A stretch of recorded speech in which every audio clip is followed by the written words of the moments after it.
Ladies and gentlemen, boys and girls, sports fans, video game fans, comic book, movie, manga, anime fans around the world, across America, how y'all doing? SA17's in the building. Various Thoughts, Volume 113. Without further ado, let's get it cracking.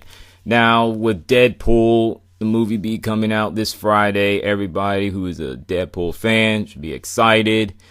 I might go see this movie in theaters. That's a keyword if. Excuse me. According to RottenTomatoes.com, it was 100% approval, but it was only reviewed by 9 people who went to go see it and reviewed it for themselves. If I don't see this movie in theaters, I might rent it, give it a shot. Now, speaking of Deadpool, there was this video I watched talking about an 8-year-old boy and the mother want to get the movie itself be a PG-13 so he can go see it. Because he likes Deadpool so much and he loves the trailers and everything else. And plus, Deadpool himself is pretty cool and funny and etc. Memo to that 8-year-old boy: you can't always get what you want in life. You're going to have to wait until you're 17 years old to go see it. I know there are parents out there going to say, hey, I took my children to go see R-rated movies, or they watch R-rated movies at home when they didn't grow up to be as psychotic and this and that and the third. Okay, that's fine. That's cool. But with all the mass shootings, all the crazy stuff going on in the world, the last thing you need to be doing is taking your kids to go see Marvel's Deadpool, an rated R movie, where the violence, the blood, and the gore is completely over the top. Nudity, sex, everything. So, and I watched this video from some channel. I respectfully disagree with her completely. And Deadpool shouldn't be shared by everybody. And again, you have to blame Marvel for that sometimes. Deadpool is an anti-superhero character with a dark, twisted sense of humor, and the dude's crazy for a reason. So if you make Deadpool a PG-13 movie, you alienate the fans, and the fans themselves not going to be happy. No, sir, they won't. So I just feel that if you do that, you might as well just say, hey, let's go and make a Mighty Morphin Power Rangers reboot movie that, let's say it's a rated PG movie and turn it into a rated R movie. How do you think that's going to go over in the Power Ranger fan base? Not so well. So I just thrown that out there as an example. I'm not saying it will happen. Teenage Mutant Ninja Turtles 2 Out of the Shadows. Super Bowl ad or Super Bowl trailer. I saw it last night and it looks good. But I'm wait for the reviews if it's good or let alone better than the last movie, which is 2014 movie, then I'll go check it out. If not, if it's worse than the 2014 movie, I'll stay far away from it. So the only thing I didn't like about it is the fact that the Technodrome that looks like an alien armadillo. I'm not going to get into the whole Michael Bay, why you're killing my childhood. No, I'm not going to do that. I wish people stop playing that Michael Bay ruined my childhood card. I just hate that. That gets on my nerves. Anyways. In the world of manga, anime, Agami Got Kill, Chapter 67. It seems like the final war is about to begin. It's the remaining members of the Night Raid versus General Death and her army. So it's going to be interesting how that war unfolds. Shonen Jump Bleach, the latest chapter. It was boring, garbage. The only thing that saved it from being a total disaster was Ganju and Sato Yoshitoda. That's it. I'm still gonna read the manga and stick with it all the way to the end, but for the last few years, it's just been painful to read because it's dragging its feet and it's been boring, you know. Now, as for video games, I can't wait for the Naruto Shippuden Ultimate Ninja Storm 4 to come out, but I'm gonna wait to see if they're gonna re-release the game like they did with NS Ultimate Ninja Storm 3, because they did re-release that game once before, which it turned into a full burst edition, which is a complete edition. So I'll hold that off. Street Fighter 5 would be coming out next week. I'll rent that game, see what's what. There are people in the Street Fighter fan base don't like. There's some things that they don't like, and they so much so they've gone back to playing Ultra Street Fighter 4 for the PS3 or PS4. I don't know how anyone could play the PS4, which I've heard a lot of negative things in that department, but whatever.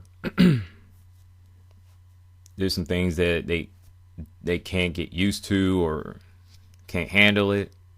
So, whatever. I just want to play Nakali, Charlie Nash, Karin, Rashid, and Laura, and see how that goes. Those are the new characters. Oh yeah, Fang, the cunning master, the trickster, one of Shaolu's 4 kings. Super Bowl commercials. The only good commercials were the T-Mobile. I think it was with Steve Harvey and what was it? The Doritos dog by the Doritos. That's it. That should tell you how much I dislike the rest of it. I didn't watch the halftime Super Bowl because I thought it was unnecessary, and I just want to watch the game. That's it. Now, congratulations to the Denver Broncos for winning their Super Bowl 50 over Carolina Panthers 24-10. And it's their 3rd Super Bowl win in franchise history. They deserve it. They were the better team. They won because of their defense. I mean, the stats is going to be in the description. So I'm not going to go down. I'm not going to run down the list. You can read it. Do whatever you want. Share the video around with football fans, with Bronco fans and things of that nature. I have a feeling Peyton Manning's going to retire. And if he does, hey, he deserves to go out on top. He deserves it. Now, as for the Carolina Panthers, 17-2 Super Bowl runner-up for the 2nd time. God, I hate that. NFC champs. And I wish people stop playing the future is bright with this team or that team. I've heard it so many times. I hate that. It comes across as moral victory garbage. Just don't do that to me. Just don't. That's the Carolina Panthers fan in me coming out a bit. That's why I didn't want to make the video last night, because I was highly upset, But I've calmed down for the most part. The reason why the Carolina Panthers lost this game is plain simple. Clear as day. You're not winning the game when you turn the ball over more than the other team, 4-2. When you've been penalized more than the other team, even though Denver Broncos got away with a few of them, I think it was 11-8.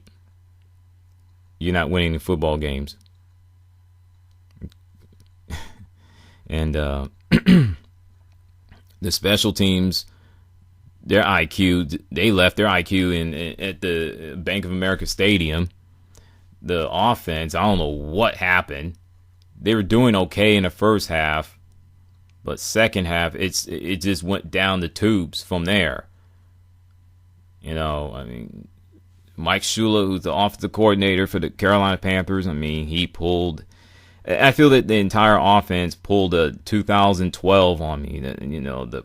The zero adjustments, super conservative. I just felt like there was like the ghost of Byron Bell creeped up on the Panthers' offensive line, and they just got shook. I don't know what happened, but it has everything to do with the defense of the Denver Broncos. They were faster, stronger, more intelligent, and they are nasty as they advertised. And they're elite for a reason. So it hurts. So it's gonna sting for a while, but I'll get over it. And Cam Newton has to learn how to handle the press conference better instead of sulking and pouting, acting like a spoiled brat. I hate that. That's worse than the 2011 press conference when Carolina got humiliated at home by the former Super Bowl champion New York Giants, 36-7. I remember that. I didn't watch the game, but I heard the game on the radio, and I saw the post-game press conference. Boy, I was heated. I was hot. Hated how he handled himself. But last night's press conference, it was the worst. And the Broncos players, they took the Panthers, celebration, the dancing, the dabbing. They took it to heart. They were like, look, they were disrespecting us. Well, they felt they were being disrespected, and they went to do something about it. So, go with the good times, gotta roll in the bad times. And they're rolling in the bad times right now for Carolina Panthers. And I'm surprised that Keith Lee didn't get thrown out of the game with that face mask. I mean, that was on purpose. But whatever. And you don't want me to get started on the officiating. The officiating has been really bad all year. And the Super Bowl, it creeped up again. That Jericho Country controversial catch. Like I said, you don't want me to get started. I can go completely nuts over it. I can go on a 5-minute rant, but I'm not going to do it. I mean, the overthrows by Cam Newton, the drops. There's a reason why people criticize Ted Ginn Jr. He's prone to drop balls, and the interception, it hit the ball right in the hands of Ted Ginn Jr., and that's all she wrote. So the turning point of the game was the strips, that sack, strip, fumble for the touchdown for Broncos defense. So that was the turning point, and once that happened, hey, it was hard for Carolina to get in the game. So, well, it was a good season, not a great season, not an excellent, not a masterpiece because they didn't win the Super Bowl, but I didn't expect them to get there. And another thing I can't stand is when people say that, the Carolina Panthers will get back to the Super Bowl, or Cam Newton has a lot more chances to get back to the Super Bowl. No, he won't. Go ask Steve McNair. Oh, wait, he's dead. Donovan McNabb. Oh, wait, he hasn't been back in the Super Bowl ever again. Colin Kaepernick. No. Dan Marino. He never went back to the Super Bowl with the Miami Dolphins after his rookie season. Period. Boomer Esiason. He had 4 trips or something like that with the Cincinnati Bengals back in the 80s. Never won.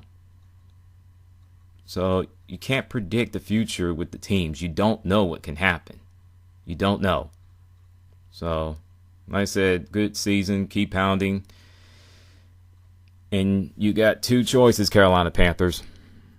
Either you let the Super Bowl consume you to the point where you be completely irrelevant in a mediocre team, or you can use this Super Bowl loss as a driving force to get back in trying to win. Look at the San Antonio Spurs. When they choked away the NBA Finals 3 years ago, 2013, I wrote them off saying they'll never win an NBA title again. 2014, 2 years ago, they won it all over the Miami Heat in 5 games. I was dead wrong. Look at Denver Broncos. I mean, 2 years ago, what was it? No, it was 3 years ago, excuse me, because of Super Bowl 48. They got blown out badly by the Seattle Seahawks. And they won it last night, unfortunately, to my team. So use that as a motivation. So with that, I'm out. Sorry for the 16-minute video.